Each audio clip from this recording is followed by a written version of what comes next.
পশ্চিমবঙ্গের প্রাথমিক শিক্ষক নিয়োগ প্রক্রিয়া, সেখানে একাডেমিক ক্যালকুলেশনটা ঠিক কিভাবে করা হয়ে থাকে আমরা খুবই সহজভাবে সুন্দরভাবে উপস্থাপন করার চেষ্টা করছি আজকের এই ভিডিওর মাধ্যমে। যদি ভিডিওটি ভালো লাগে অবশ্যই বন্ধুদের জন্য শেয়ার করবেন, চ্যানেলটি সাবস্ক্রাইব করে সাথে থাকবেন। প্রথমেই জানাতে চাইব, মোট 50 নম্বরের উপরে কিন্তু ঠিক করা হয় কোন ক্যান্ডিডেট কত নম্বর পেল এবং সে চাকরি পেল বা পেল না। এই যে মোট 50 নম্বর, সেখানে কিসের ভিত্তিতে কত নম্বর থাকে? সেখানে মাধ্যমিকের উপরে থাকে কিন্তু 5 নম্বর, উচ্চ মাধ্যমিকের উপরে থাকে কিন্তু বরাদ্দ 10 নম্বর, ডিএলএড এর উপর বরাদ্দ থাকে 15 নম্বর, এক্সট্রা কারিকুলামের উপরে বরাদ্দ থাকে 5 নম্বর, টেটের উপর বরাদ্দ থাকে 5 নম্বর। যে টেটটা আপনারা 150 নম্বরের পরীক্ষা দিয়েছিলেন সেটা কিন্তু আপনাকে মনে করতে হবে মোট 5 নম্বরের মধ্যে আপনি পরীক্ষা দিয়েছেন। তারপরে ইন্টারভিউ এবং অ্যাপটিটিউড টেস্ট, এই দুটো বিষয় মিলে 5-5 করে থাকে কিন্তু মোট 10 নম্বর।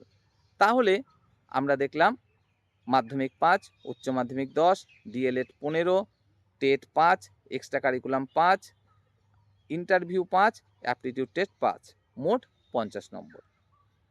এই যে 50 নম্বর, যেখানে মাধ্যমিকের উপরে আমরা দেখলাম বরাদ্দ রয়েছে 5 নম্বর।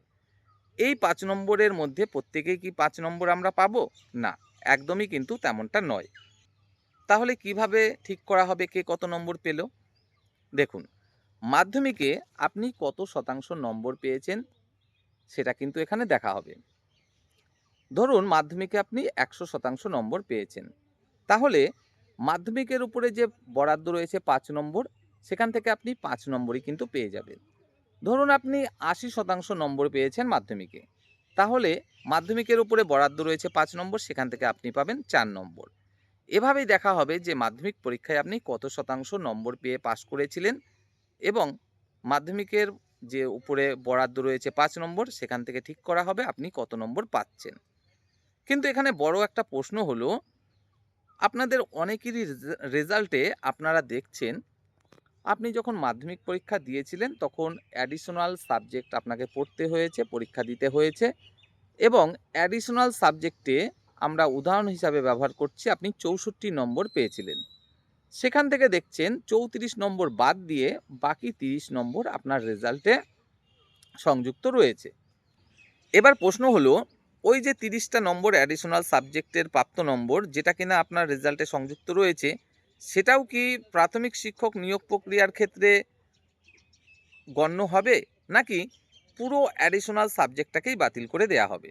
দেখুন, এখানে আপনাদের জানাতে চাইব, যখন প্রাথমিক শিক্ষক নিয়োগ প্রক্রিয়ার ক্ষেত্রে আপনার ডকুমেন্টস ভেরিফিকেশান হবে, দেখা হবে আপনি মাধ্যমিকে কত পার্সেন্টেজ নম্বর পেয়েছিলেন, তখন মূলত দেখা হবে যে মেইন সাবজেক্টগুলো সেগুলোই, অর্থাৎ বাংলা, অঙ্ক, ইংরাজি, বিজ্ঞান, ইতিহাস, ভূগোল ইত্যাদি ইত্যাদি মেন যে সাবজেক্টগুলো আপনি পরীক্ষা দিয়েছিলেন সেগুলোই শুধুমাত্র দেখা হবে। কোনো রকম অ্যাডিশনাল সাবজেক্ট সেখানে দেখা হবে না। ধরুন আপনি 7খানা মেন সাবজেক্ট পরীক্ষা দিয়েছেন, 100 করে মোট 700 নম্বর। সাথে একটা অ্যাডিশনাল সাবজেক্ট ছিল, সেটাও 100 নম্বরের পরীক্ষা দিয়েছেন, তাহলে মোট 800 নম্বর হচ্ছে।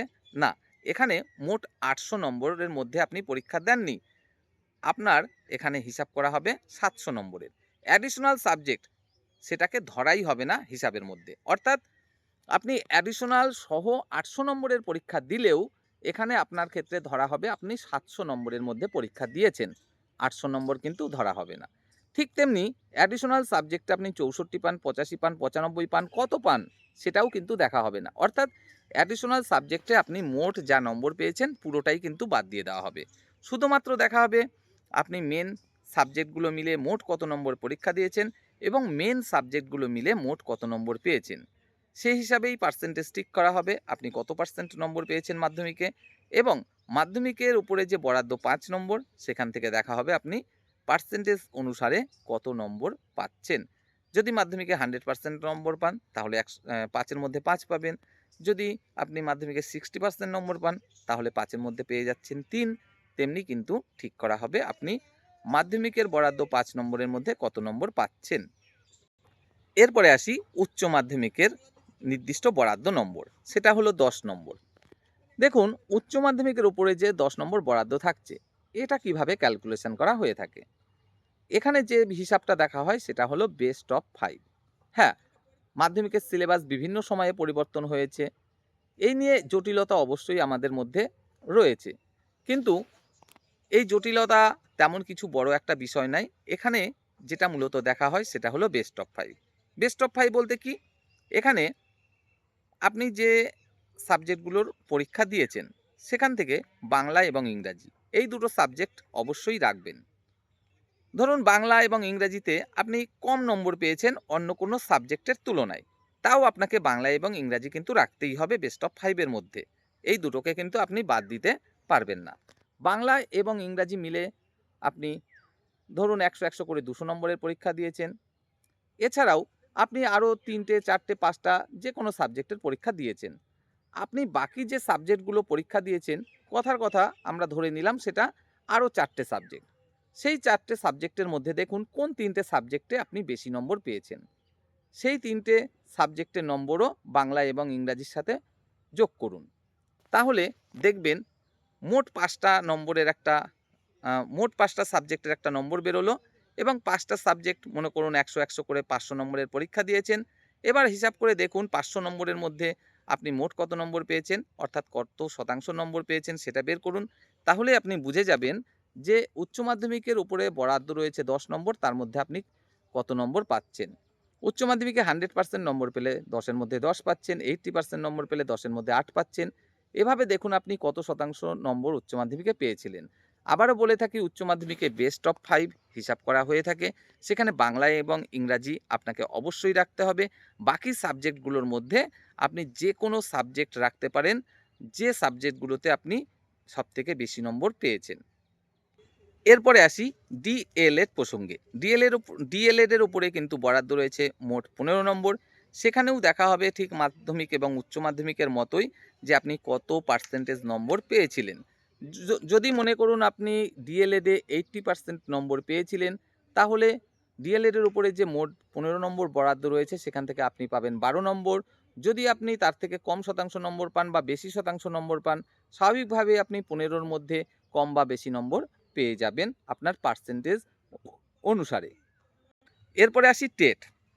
টেটের উপরে যে 5 নম্বর বরাদ্দ রয়েছে সেটাকে কিভাবে ঠিক করা হয় যে আপনি কত নম্বর পাচ্ছেন। আপনারা টেট পরীক্ষা যদিও বা দিয়েছেন 150 নম্বরের মধ্যে এবং সেখানে কেউ 90, কেউ 100, কেউ 120, কেউ 105 ইত্যাদি নম্বর পেয়েছেন। আপনি দেখুন 150 নম্বরের মধ্যে নির্দিষ্ট যে নম্বরটি পেয়েছেন সেটা কত শতাংশ। সেই শতাংশকে এবার 5 নম্বরের মধ্যে হিসাব করে দেখুন আপনি কত পাচ্ছেন। ধরুন আপনি টেট পরীক্ষা দিয়েছেন, 150 নম্বরের মধ্যে আপনি পেয়েছেন 90 নম্বর, অর্থাৎ আপনি 60% নম্বর পেয়েছেন। এবার 60% নম্বর মানে 5-এর মধ্যে কত হচ্ছে? 3 নম্বর, অর্থাৎ আপনি 3 নম্বর কিন্তু পাবেন টেটের ক্ষেত্রে। যদি আপনি 120 নম্বর পেয়ে থাকেন টেটে, স্বাভাবিকভাবে আপনি 80% নম্বর পেয়েছেন, অর্থাৎ 5-এর ক্ষেত্রে আপনি পাবেন 4 নম্বর। এভাবেই কিন্তু টেটের নম্বর বরাদ্দ হয়, কারণ টেটের উপরে বরাদ্দ থাকে মোট 5 নম্বর। এরপরে আসি খুবই গুরুত্বপূর্ণ এক্সট্রা কারিকুলাম। এখানে মোট বরাদ্দ থাকে 5 নম্বর। তবে নির্দিষ্ট একটা সাবজেক্ট এখানে থাকে না, এখানে বেশ কিছু সাবজেক্ট থাকে, কিন্তু একটা এক্সট্রা কারিকুলামের জন্য এখানে বরাদ্দ থাকে 1 নম্বর এবং সর্বাধিক 5খানা এক্সট্রা কারিকুলামের সার্টিফিকেট আপনার থাকতে পারে এবং 5টা এক্সট্রা কারিকুলামের সাবজেক্ট থাকলে আপনি পেয়ে যাচ্ছেন 5 নম্বর। আপনার 2টো এক্সট্রা কারিকুলামের যদি সার্টিফিকেট থাকে তাহলে আপনি পাচ্ছেন 2 নম্বর। একটা যদি আপনার এক্সট্রা কারিকুলামের মানে সার্টিফিকেট থেকে থাকে আপনি পাচ্ছেন 1 নম্বর। এভাবেই কিন্তু এক্সট্রা কারিকুলামের নম্বর বরাদ্দ থাকে। সর্বশেষে আসছি ইন্টারভিউ এবং অ্যাপটিটিউড টেস্ট। আমরা অনেকেই মনে করি যে ইন্টারভিউ এবং অ্যাপটিটিউড টেস্ট এই দুটো একই বিষয়। না, একই বিষয় নয়। ইন্টারভিউ এবং অ্যাপটিটিউড টেস্ট এই দুটো কিন্তু আলাদা বিষয়, যদিও বা একই সাথে একই দিনে নেওয়া হয়ে থাকে। ইন্টারভিউর জন্য বরাদ্দ থাকে 5 নম্বর, অ্যাপটিটিউড টেস্টের জন্য কিন্তু বরাদ্দ থাকে 5 নম্বর। ইন্টারভিউতে সেখানে আপনাকে বিভিন্ন ব্যক্তিগত প্রশ্ন থেকে শুরু করে বিভিন্ন সাবজেক্টের উপরে প্রশ্ন কিন্তু করা হয়ে থাকে এবং সেখানে আপনার যোগ্যতা যাচাই করা হয়ে থাকে, দেখা হয়ে থাকে আপনি ইন্টারভিউর জন্য যে বরাদ্দ 5 নম্বর, তার মধ্যে কত নম্বর পাওয়ার যোগ্য। ঠিক তেমনি অ্যাপটিটিউড টেস্টে বিভিন্ন সাবজেক্টের বিভিন্ন টপিক সম্পর্কে আপনাকে ডেমো দিতে বলা হয়ে থাকে এবং বোঝার চেষ্টা করা হয় যে আপনি একজন শিক্ষক বা শিক্ষিকা হবার জন্য কতটা যোগ্য। সেই হিসাবেই দেখা হয় যে অ্যাপটিটিউড টেস্টে বরাদ্দ 5 নম্বরের মধ্যে আপনি কত নম্বর পাওয়ার যোগ্য। সেই হিসাবেই কিন্তু নম্বরটা প্রদান করা হয়ে থাকে। এই হলো মোট 50 নম্বরের যে বিশ্লেষণ। তো আশা করি আপনাদের অবশ্যই ভালো লাগবে। অবশ্যই চ্যানেলটির সাথে থাকবেন, বন্ধুদের জন্য ভিডিওটি শেয়ার করবেন, কমেন্টে জানাবেন আপনাদের মতামত।